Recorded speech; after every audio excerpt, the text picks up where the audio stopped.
the sky. Put your guns down. I ain't going back. They told me, son, you're special. You were born to do great things. You know what? They were right.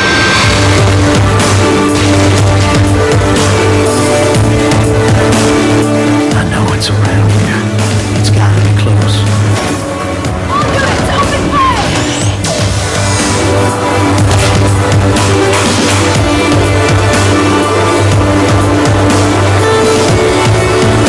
Let's just hope it's not too late to help. It's never too late to try.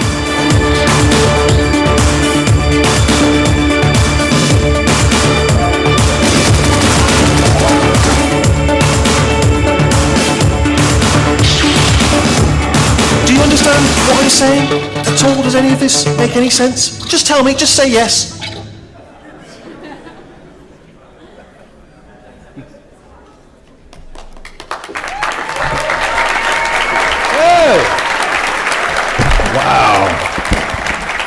What a crowd, jeez. And everybody's so peaceful too. Where my hotel is near the ballpark, and football fans, not peaceful. Let me tell you, hooligans. You know, whenever somebody robs a bank, they never say in the newspaper, you know, like, oh my God, and guess what? He plays football too, you know? I never get blamed for that. Thanks for coming to our panel today. You know, at PC Gamer, we talk technology and all the time. We talk about graphics in games all the time, and it's important because it's an important part of the PC experience. You know, graphics, we can choose our settings. We get to decide how much we want to invest in our hardware. So that's important, but it's not everything. And no matter how much we invest in our hardware, the images you see on the screen are never going to be as rich and as evocative as the ones you see, you know, in your imagination. And so how many people in this room have been gaming for more than 10 years? Whoa! Oh! Holy moly. How about, okay, no, keep your hands up. How many have been gaming for more than 20 years? Keep it up. Well, I've been gaming more than 30, okay? And when I started, they didn't have graphics.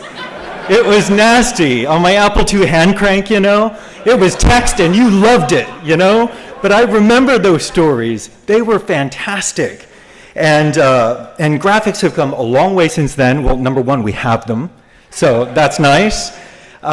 But I remember those stories. I remember Ultima. I remember the Infocom games. And even though graphics have come a long way, storytelling has come a very, very long way as well. And I feel like we're not talking about that enough.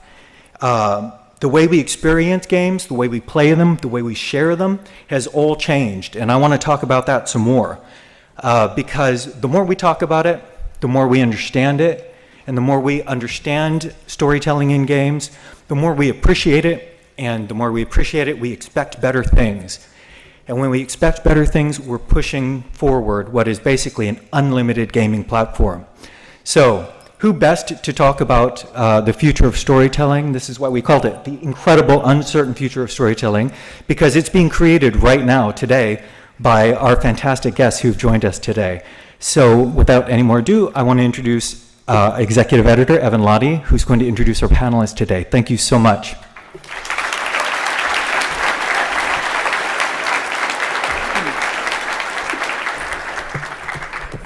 All right. This room is saturated. Great. Yeah, I'm Evan from PC Gamer. How's it going? And I'm delighted to introduce what I'd like to call a Voltron of panelists, a Justice League, if you will. So, right here, or right there, yes. Joining us today is Sean Vanman, creative lead on The Walking Dead.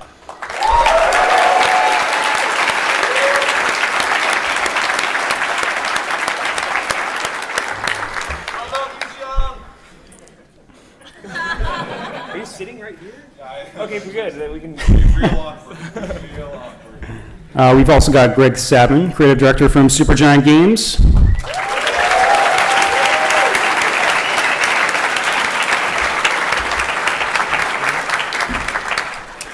Jake Solomon, lead designer on XCOM Enemy Unknown.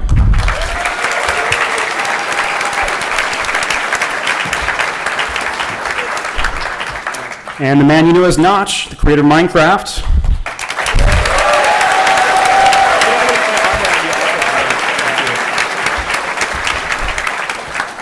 And finally, it is his first PAX, all the way over from the Czech Republic via New Zealand, of course, Dean Rocket Hall.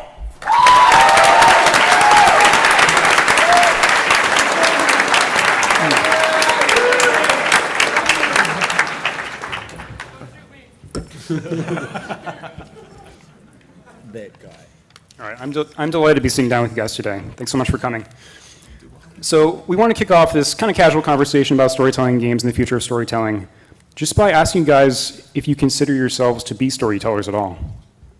No. Yeah, go ahead. Yes, I mean, I think probably we all do things very differently. I think this is why this is a really interesting panel. Like, when you talked to me about it, I thought that was, like, sort of world builders, like, who are building systems versus, like, systems and then story on top of those. Like, I think hopefully this is a good conversation. But me personally, yes, because that's sort of the mission of the company I work for, which is, hey, I got one of my own. Hey, that's fun. But Awesome. is story. Like, if the story isn't resonating in a Telltale game, then we have a really steep hill to climb. So yes, specifically to me though. What about yourself, Jake? Let's see. Notch said no. Sean said yes. Sort of, I guess. Yeah. Or I should go with Notch. He's always right. So I'm gonna go no. What Notch said. That's gonna be my answer for everything. No, I would say sort of, because at Firaxis we talk about internal narrative and external narrative being the narrative that we tell the players. But for us, the most powerful experience is the internal narrative that the players create based on their own actions and their own stories. So we're kind of the storytellers, but the way we think about it is that we're also the set builders. And so it's our job to build a set, give the player the best props that we can, and then let them tell the story. Is this thing on? Yes. My response is similar, actually. Am I a storyteller? I created a character who's a storyteller, who's the narrator in Bastion, but the experience of it should still really be the players, and for us, the gameplay really comes first, and the story exists in service of the play experience. So our goal is to make games, and the story is just part of what should make that experience appealing. So I don't think I think of myself as a storyteller first. Should I expand on my no? Yeah, please. I think it's more enigmatic if you don't, if you just say no. One-word Yeah. answers. Yeah. Well, I think it's stories in games is very interesting because you can either set out to tell a story or either just set out to provide the tools to play around. And games is a form of entertainment that can be a linear thing like a movie, or it can be just a playground to play around in. And I'm mostly interested in just making a world that has some kind of coherent rules to it, where you can have fun. And in Minecraft, it kind of happened to become very story emergent, like people got their own stories to tell. But that's probably because Minecraft is very inspired by roguelikes, which also have people will write huge stories on what happened in Dwarf Fortress, for example, and people will read those. And I don't think Toady is a storyteller necessarily, but he's a storyteller enabler.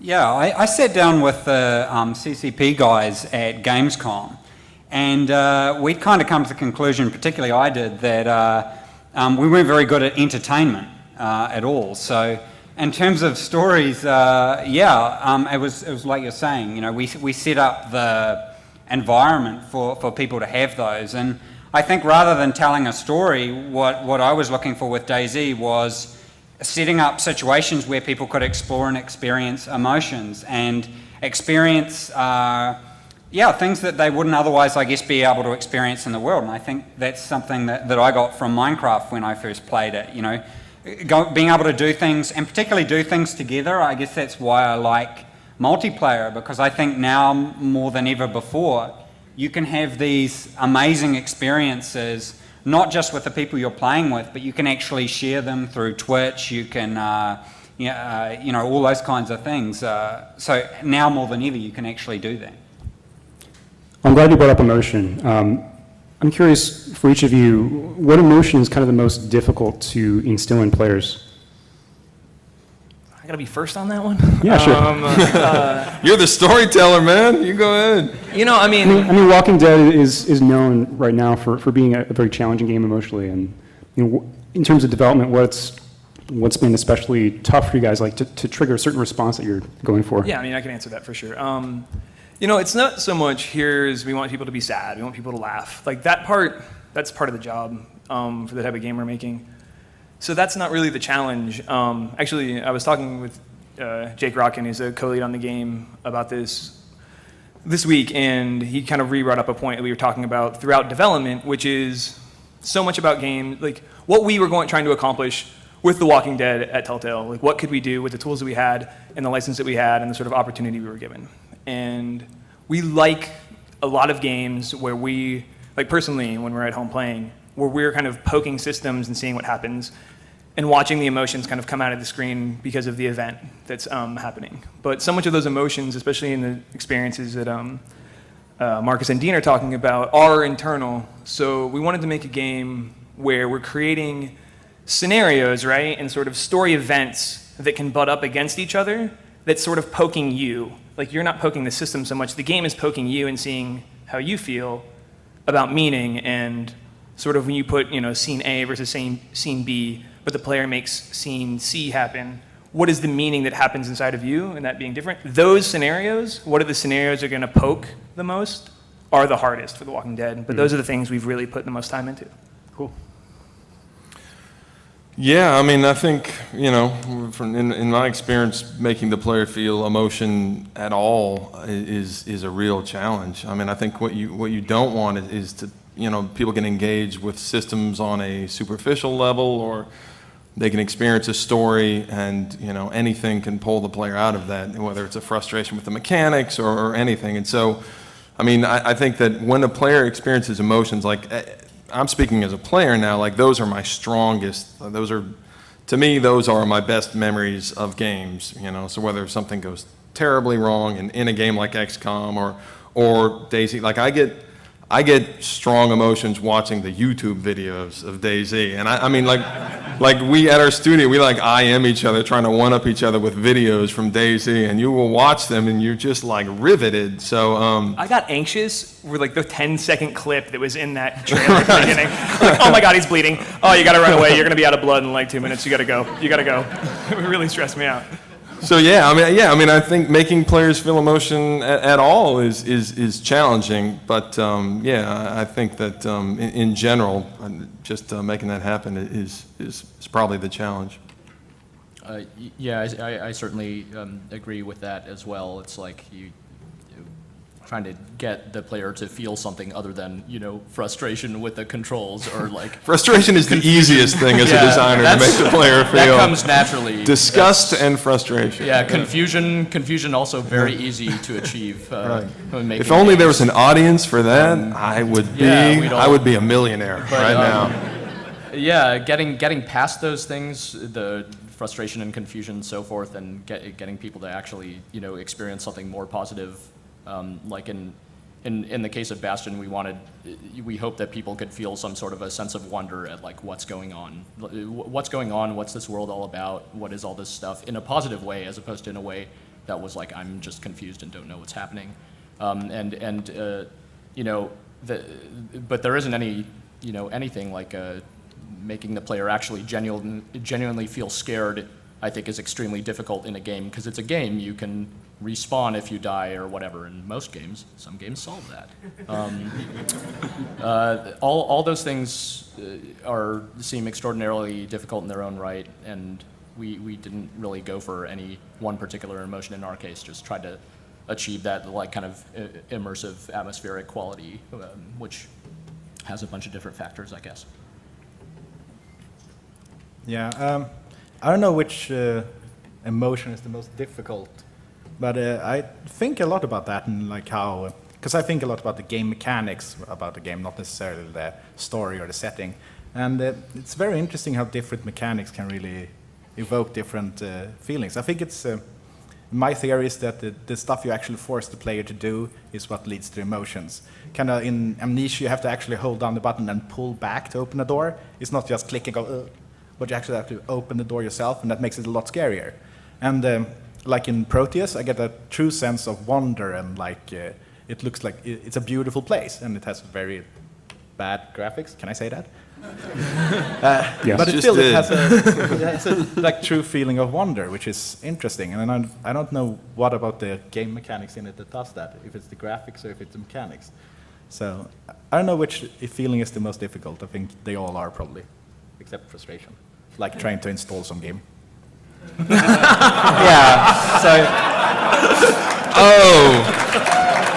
Wow. Oh shit! Oh my goodness! He just put that out there. That's thanks much. That's a nice segue into my segment. So I think we can start by agreeing that we've got that difficult to use and confusing controls things nailed. Like we've got that one right down. So I think in terms of from my thinking, the dealing with the emotions was about getting the game out of the game and into the player's head. So if you actually look at, like DayZ, a lot of the aspects of it are really simple, maybe even fundamentally broken, but the game goes on inside the player's head because they're in a persistent world, because they know that their player will be there when they log back on. It means that it's like something switches over in their head. And I kind of experienced a similar thing with Minecraft with my friends, and we were like building things together, and you start to get that real sense that what you're doing matters. And I think that context is important to getting an emotional context to the game. If what you're doing doesn't feel like it matters to you, then you don't get scared because you're like, whatever. So there's a lot of people who play DayZ who maybe they don't have that context and they can just run around and do what they want. But the people who are feeling like connected with their character, those are the people who get those emotional responses. And I think if you're going to provide emotional responses in a game, you can't focus on only the good or the desirable emotions. You have to prepare for frustration, for anger, you know, the kind of where the person will quit the game, maybe even uninstall it. It's kind of like with a film, you know, you have to look at the whole spectrum of emotions that a player can have and not be frightened to deal with them all. And actually, real quick, the one thing I would, because listen to him, I mean, he's very right. I think one of the easiest ways to create emotion in players, which we've seen in XCOM, and you certainly see in games like DayZ, is consequence. You know, when there are actual consequences for the player's actions, then they feel like they have ownership over the story, and that really creates strong emotions. And so I think that's a major. Again, saying that choices matter, I do think that that's a major element to creating real emotion in players. Cool. Yeah, because I saw your doppelganger in your video talking about risk-reward in XCOM, and I think that was a very relevant part of it as well. If there's that risk-reward, which I think people naturally, you know, they naturally understand that, you know, that whole basis of risk-reward is kind of like an intuitive thing, so people dial into it. Yeah, if I've learned anything from gambling, it's that humans have a tendency to turn games of chance into games of skill as well. It's sort of impressed upon that mechanic.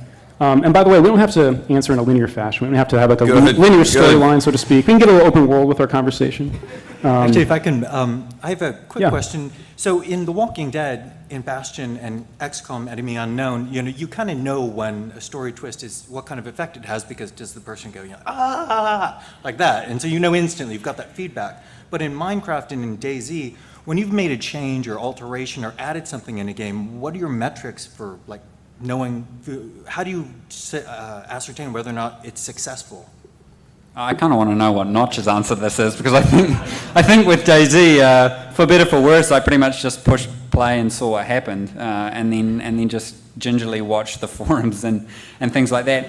I guess with DayZ, I was trying to build that emotional context, so it was a matter of deciding what I felt was right, and then I would check it with a few friends and talk about it, see what other people were saying, and then just try it. Like, I don't think there was another way to do it. You could get a whole group of experts and them all agree that one way is a really good way to go, and then try it out, and it was a disaster. So, yeah, I think the answer was just being creative and not being frightened to break things. That was sort of from my perspective. Yeah, that's exactly what we did. So nailed it.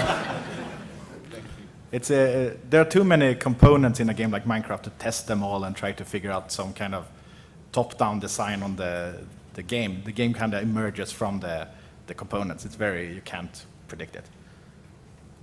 Yeah, and I think that kind of approach was definitely what we're taking with the standalone, was to look at it and say, rather than designing these discrete problems, like when I was working on console games, we'd always look at it and say, okay, this is the experience we want the player to have, we want them to do this, this, this, they have this options, and these can be the outcomes, and they're all balanced.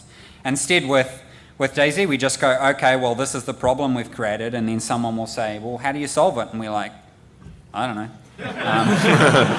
We'll see, like maybe it's not solvable, but yeah. And I think that makes, that sort of brings the players into the design then, because they're actually trying to figure this out. And I had the same things with Minecraft when I played it. You know, you're problem solving, yeah. What do you guys see as a trend in game storytelling today that you're fond of, and maybe one that you're not fond of? Well, I'm not fond of excitement. Like, I think excitement's kind of been done. Sure. Excitement's overrated. Well, I mean, that sort of begs the question. I mean, like, games traditionally, in some way, like, player appeasement is part of games. And DayZ has kind of a unique answer for appeasement. I mean, there's no instruction in DayZ. I mean, unless you've watched some YouTube videos, a friend has walked you through the game, you're kind of on your own to figure it out. And that feeling of, like, you know, problem solving and discovery in this incredibly harsh environment, I sort of see that as an answer to the trope of like over tutorializing, you know what I mean? Yeah, I hope Microsoft's watching this. We don't want tutorials and TRCs. Yeah, for the rest of you guys, I mean, what's a trend? I mean, to that point, it's not necessarily just about storytelling, but I think there is a response not just to like kind of over tutorializing, but also just the general dumbing down in terms of difficulty, in terms of design, that you're seeing these games, everything from Dota 2 to Dark Souls, Demon Souls to DayZ, these games that gain like a huge and passionate audience, and they're super hard, and they're kind of initially opaque. You have to kind of struggle to learn them and get good at them. But the reward, you know, is proportional to that effort. And I hope that audience is still there in October. That would be nice. Yeah. Yeah, I'll be there. It's just, you know, some people, it's part of what makes games appealing, is it's this self-contained world that you can learn and discover the rules of it and everything. And when it's too simple, it's not as interesting in all cases. Yeah, and something that kind of frustrates me is. I don't mind linear games. I like picking up a shooter and just playing through it. And I also like open-ended games. But when someone high up in a company says, oh, it can't be a linear game, so we'll have three different endings that you select in the last 2 minutes, it kind of ruins the immersion to me. It's like you're pretending like you have choice, but you knew when you were playing the game that you had no choice in the game. The story was going to happen, and you can choose whether or not the good guy dies or lives. And that really annoys me, because it breaks the immersion of the linear story. Does that make any sense? No, it does. Yeah. I think like morality in games is sort of not really explored at all. I mean, it's kind of really like on face value, which I think is a problem. And you know, we got kind of lucky with The Walking Dead. The source material that the game is based on is so it's about making that outdated and saying, okay, put that aside. Now this is just a world about the breaking point of somebody's individual humanity, and to do that, you have to make a character, and so you can break them, you know, or figure out what their line is. So, you know, some of the heavy lifting was done for us, but, you know, I think alongside with sort of like good, bad being a trope for choice, which I think isn't so much like on it, like that's not bad, and I don't mean to say that like you shouldn't do that if that's what your game is about, but you're closing off a lot of doors for interesting gameplay and making the job a lot harder for yourself, I think, when you sort of have this meter on the left of the screen. It's like, oh, I'm getting worse, oh, I'm getting better, oh, I'm getting horns on my head, like not, And that's really fun, right? Like that's sort of like you're playing this toy that's like, oh, I wonder how bad I can make my guy, and I wonder how good I can make my guy, and like that's cool. But like for a narrative, I don't find it as interesting personally. So there's that, and then not to go on too long on one question, but I do think like the thing that all the games up here have in common, and I haven't played yours yet, but I will today, I promise, is that you're experiencing, whether it's mechanics or events, that make you feel like a human being, like a person. Like, it was important for us when making Lee in The Walking Dead. He doesn't run super fast. He's not a badass. He falls a lot in the first episode, like probably one time too many. But that was really important because we had this character who has his own emotional baggage, but we're trying to we want people to have empathy for the character. We want our characters to be capable of empathy, and then we want like this sort of like that. The idea of empathy in games and sort of considering that really allows you to tell. If you say that's what you're going to do, you have a broad swath of stories that then open up to you and challenges to overcome that are different than if you aren't thinking about that from the beginning. And I think like that's where I would like to see games go. So I didn't answer the positive part of that question. But no, I mean, like, yeah. I like that you're touching on the value of sort of experiences that are not explicitly epic. I mean, that's kind of a thread between, I mean, I guess in all three of your guys' games, between DayZ, Minecraft, and Walking Dead, you can sort of feed other people or you can cook food in this really, really kind of mundane way, but it's, again, you feel human through that. Yeah, and I think that's a really good point. Like, a lot of games maybe go for that superhero orientation because people really like superheroes and everyone wants to be a superhero. But it's kind of like in their brain they know that not everybody can be a superhero. And if everyone's a superhero, then that means that there's nothing really super about it, or maybe even not really hero. So you need that context, and that's why in like, DayZ, Minecraft, and The Walking Dead as well, like the world, you don't matter to the world. You're not important, the world carries on if you're not there, and I think people understand that because that's real life, yeah. Wow, that's harsh. Real life, where you don't matter. That's another really good quote. That's for when you guys go stand alone, just right there, put that right there. There's your box quote.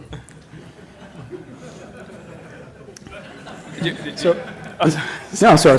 So, we're sort of touching on this notion of tropes in game storytelling. And I think there's plenty of them. There's plenty of them talked about. So, Greg, Bastion had kind of an interesting approach to addressing a really classic trope, the silent protagonist, where, I mean, there's some value certainly, and you feel free to agree or disagree with me, in a silent protagonist in that it's easy for a player to project themselves into that character. Yep. I mean, humans are really good at projecting. When I'm driving a car, I don't say, if somebody hits me, they hit me. They didn't hit my car. That's just kind of like the natural way we think of things, I think. Anyway, back to Bastion. So Bastion had a narrator, but it sort of retained that opportunity for players to be empathetic with the character and impress themselves. And I guess, what are some other tropes and cliches that need solving? Yeah, well, we played a lot with those kind of conventions. The game is, we looked at it partly as kind of an homage to a lot of the games we grew up playing, just a kind of classic action-adventure games and stuff like that. So everything from like the kind of post-apocalyptic setting, the save the world story, like on the surface, Bastion has all these kind of cliches going for it, the silent protagonist, and we try to take all those things and then just kind of twist them in some sort of, in just a way that we hadn't seen before, that was interesting to us. Because cliches and tropes, they exist for a reason, right? They're compelling to people in some core way, and the cliche occurs when there's nothing there beneath the surface. When you kind of find a way to deepen it and make it specific, then it takes on kind of a particular character and can take on some kind of meaning for someone. So that was kind of how we approached it. Every aspect of the story that we. Amir, our co-founder, and I did the writing. He was my editor, so we were talking about the story all the time, and we would all the time joke about like these save the world stories and how terrible they are because no one here or anywhere has the experience of what it's like to save the world. That's not something that anyone can relate to. Why don't games try to tell stories that people can actually identify with? So yeah, we tried to like take that kind of story because it's, you understand it on the surface in games and try to make it more resonant and more relatable to people in our case. But yeah, it kind of takes a lot of, iteration, if nothing else. It's just trying different stuff and seeing how it works on people. Yeah, for the rest of you guys, just to reiterate, are there any tropes that you'd identify that you'd like to blast off the earth with a laser or something? Well, I think tropes and cliches are really useful game design tools because they imply things to the user and they're used to those things. You have to be very careful so you don't just make a Zynga game. But if you know the language of games, you can really use those things, especially for the game components that aren't necessarily the standout features, but if there's a door you expect to be able to open it, then actually in games you kind of expect not to be able to open them. But I think it's there's a reason everything in Minecraft. I mean, there's zombies and skeletons, and it's very cliche stuff, but it's because it's very easy to communicate through those. And yeah, that is something that at Firaxis we talk about all the time, whether it's XCOM or whether it's Civilization. We talk about, or even Pirates, we talk about co-opting the user's backstory because we want to make, so XCOM, sure, it's an alien invasion. That's not a bad thing because we're not a very strong narrative game. And so for us, we don't have to do a lot of exposition. We can just say alien invasion, and then we actually play to that and say, look, sectoids play to that. When we made a new alien, the Thin Man, the UFOs are discs, because again, the player comes in with a lot of story in their head. And if you can co-opt that and use that, then that's really useful when your game isn't that narrative. So something like Civilization, when you're given the choice of do you want to research gunpowder, do you want to research the wheel, that actually has a lot of emotional resonance with people because that comes out of their head, that comes out of their emotion, their backstory. So those are things that we talk about all the time at Firaxis, about co-opting backstory. We don't do much backstory, so we need to use whatever's in the player's head. And so we do use some of those tropes. Great. So we talked a little bit about choice today, and choice has kind of been a big buzzword ever since Mass Effect, Dragon Age, those games really emerged and set the template for branching narratives. And I'm curious how you guys would rate sort of throughout the gaming industry the quality of choices we're presented with today, and sort of also think ahead to what we can do to build on the concept of the branching narrative, what that's going to look like in the next generation. Well, I mean, it's interesting because I love those games, but I think for me as a developer, I'm interested not even in branching narrative, but just completely open narrative. I mean, I'm really excited to allow, again, to have the player to sort of drive that story. And so, branching narrative is, that's something beyond, I wouldn't even know how to talk about that really. It's not really our type of game, but I think that what's most exciting for me is the sort of emergent narrative that happens in things like, survival in Minecraft or DayZ. I mean, I think that I'm really interested in strategy games too, which obviously, again, we're not huge in narrative, but it is lots of choice that matters. And I think that Civilization, XCOM, people end up fashioning these stories that are, in their own way, they're branching narratives. They just have a lot of branches. And so for me, that's what I'm really excited about, is sort of when we talk about choice, opening it up even more. I mean, if you think of Skyrim or Red Dead Redemption, a lot of times, I won't even beat the game. I'll spend all my time out in the world where all the emergent shit happens, and that to me is the story of my character. So for me, that's probably the most exciting stuff in the future. I guess for me, I'd like to see more, less making narratives and stories and more making worlds. And I think when I first played Minecraft, that's when I started to get that feeling hey, there is actually this world here, and me and my friends can go around and we can experience and change that world. And DayZ was a small experiment to see if that could be done in sort of a non-stylized environment. So I don't even really think about narrative. I think I'm really bad at it. I also think I'm really bad at story, among other things like install instructions. Thanks 4chan.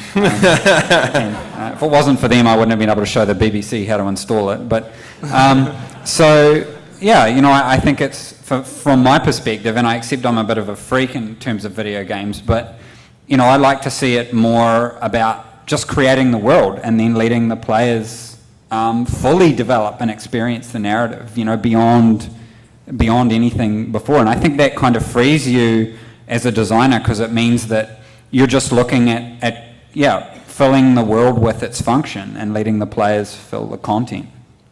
Yeah, I mean, it's hard for me, like, I can't really rate any of that stuff right now. It's like, we were dead in this middle of an episodic season that is linear narrative, story choices, dialogue choices, like, your choices matter. Like, that's sort of like the message. It's like, you know, if you walk into the expo hall and talk to anybody at the booth, that's what they're going to tell you about The Walking Dead, you know?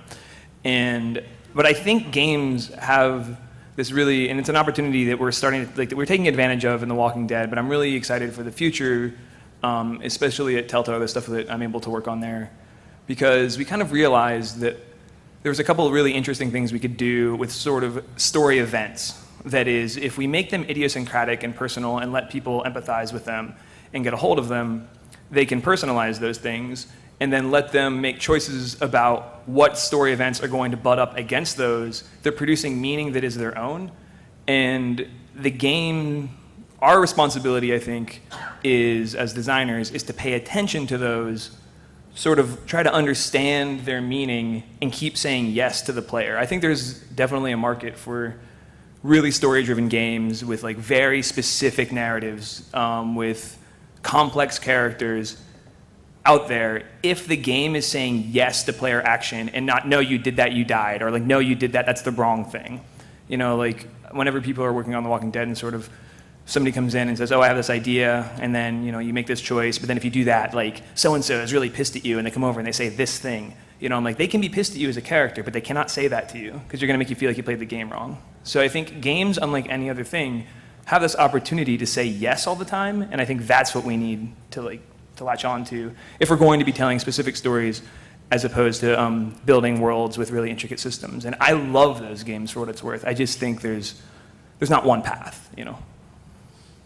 Yeah, I feel much the same way, where really with Bastion, it's like we have some choices in there that I guess you could call moral choices, but we never would have hung our hat on something like that. In fact, we tried to kind of surprise people with that and introduce that in a way where it's not like, hey, this whole game you're making important choices, because I think that's kind of it's tough to convince people that, you know, your choices are really going to matter in this game, because a lot of games try to tell you that, and sometimes you can see through it, as has been mentioned before.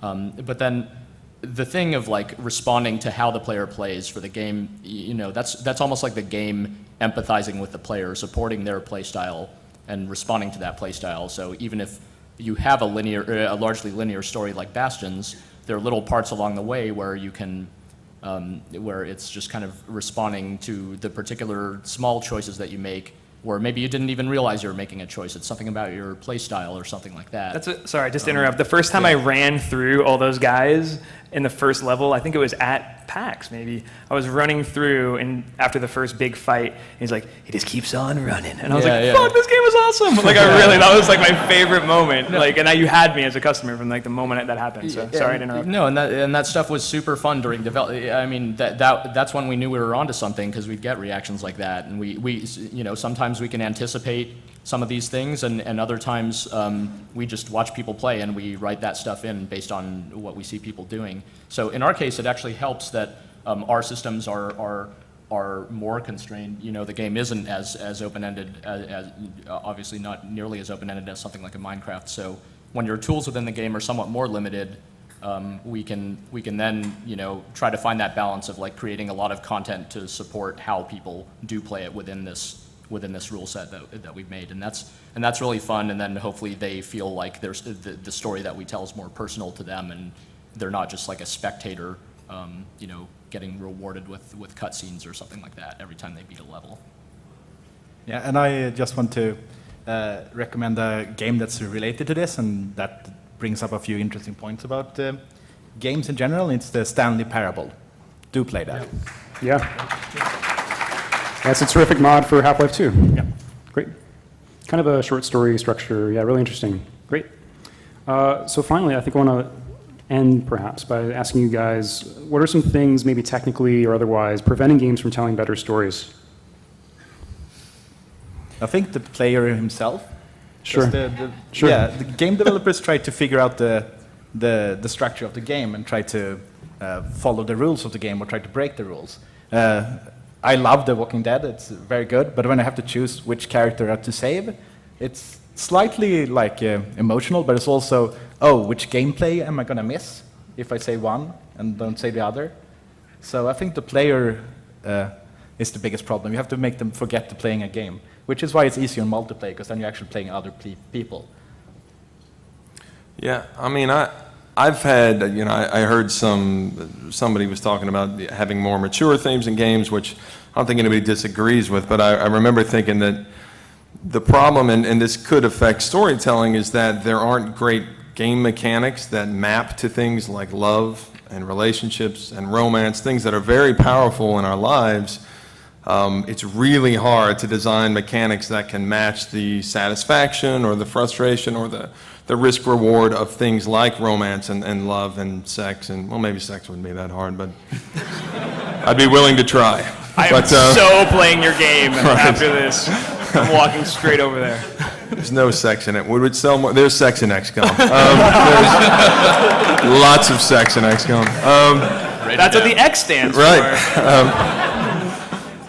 But yeah, I mean, I think that's something that we haven't developed. We've developed great mechanics for shooting and killing, but we haven't developed great mechanics for, and I don't know that they can be, for the more subtle things that are very affecting emotionally. And I'm very interested to see somebody tackle that, because I think that would be a major step forward. Without being like too doom and gloom or anything, I think there's a couple things for like, especially mass market games. Like the two things that I think are holding story back a little bit are kind of just the industry inertia. Like things are big and spectacular and expensive, and like you make what people have bought already, sort of thing. So like especially on the large scale, at Telltale we've kind of figured out that like our competitive advantage, if I can use like a business word, is like just make something really small and personal and see what happens. So I think that's one thing, and also like, especially, and I mean, there's like, we have like 6 outliers up here, or 5, how many are there of us? But, big games, it's so, like, I think you were talking about Red Dead, and I really like Red Dead, and sort of, it's weird, right? The systems are out there in the world, and you're just running around, you're like, oh my God, I'm in the Old West, this is the best. Right. And then you go to town, and you go on a linear mission, it's a linear story, and they don't really talk to each other ever. Right. But like, multi-hundreds of people make that game, and the script is so big, and you're doing, I think, God, it's just like, it's trying to run a marathon with like, like an anchor attached to your leg when you're just hauling this huge experience behind you with this giant team.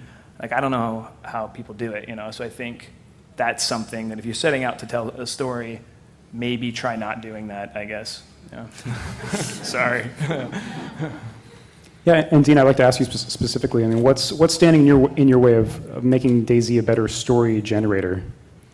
Well, I think probably a lot of that is really just improving the base game. I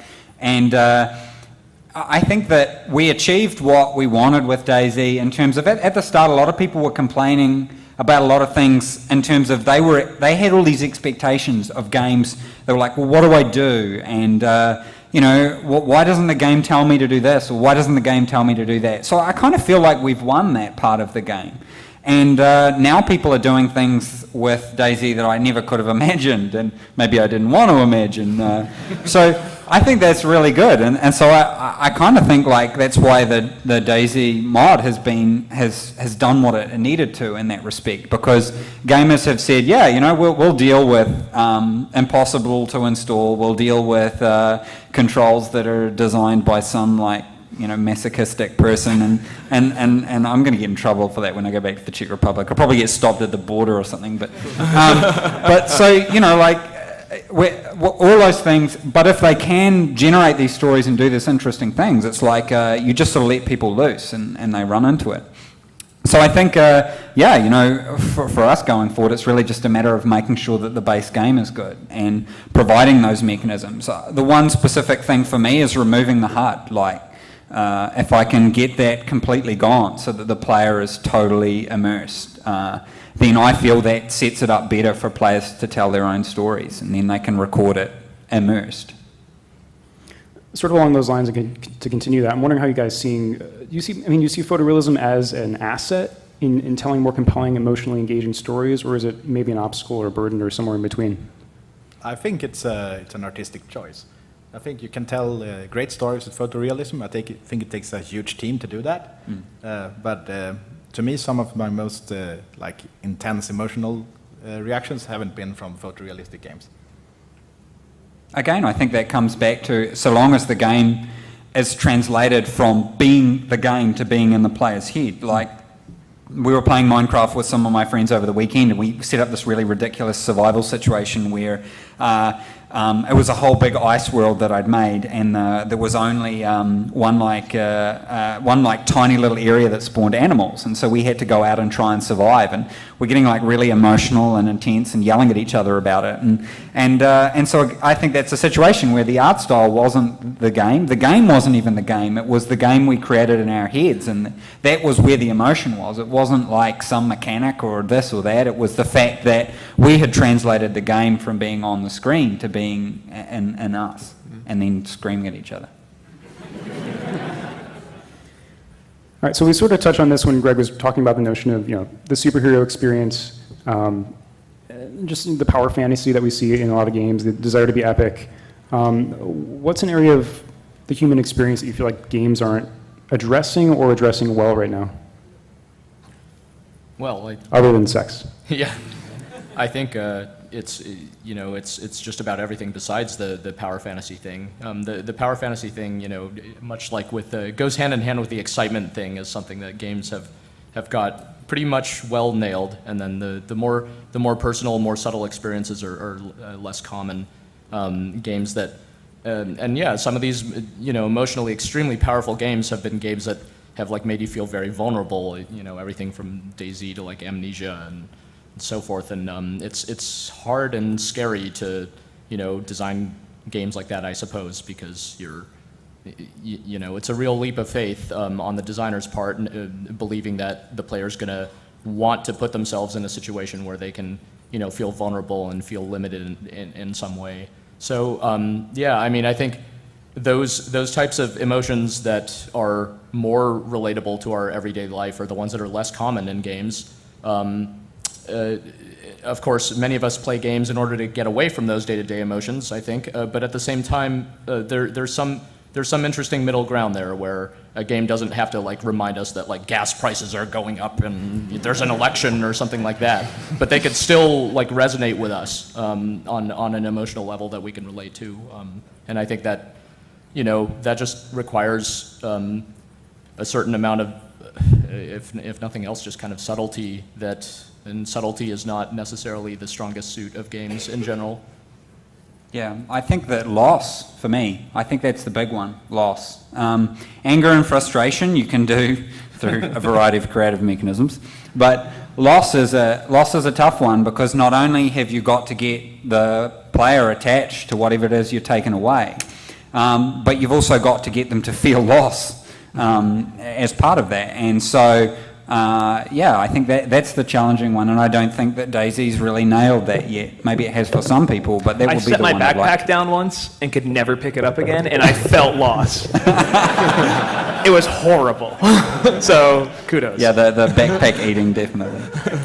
There are games like stuff like EverQuest. You could like play it for 600 hours and die in the plane of hate somewhere, and like you can't get your corpse back, and there's 600 hours worth of your investment, all your armor and stuff like that, just gone. And this is back in like 1999, but that game made people feel lost. Yeah, I mean, and honestly, like in seriousness though, like one time, like I found a bike in your game, and I love that bike, and it was like, and I mean this completely sincerely, it fundamentally changed my gameplay experience, and then I lost it, and that did completely give me an emotional arc through playing the game. So like, you guys are getting there. Like don't worry. Like, it's like not just me being like a snarky, like I almost said 3 words I did not want to say in front of a bunch of people. Wow.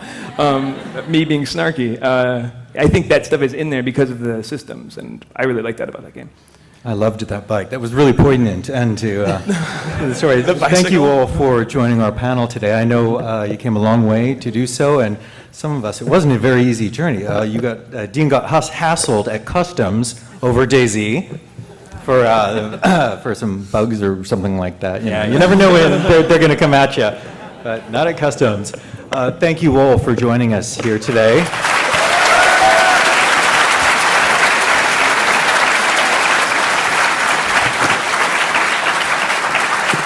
God, that feels good.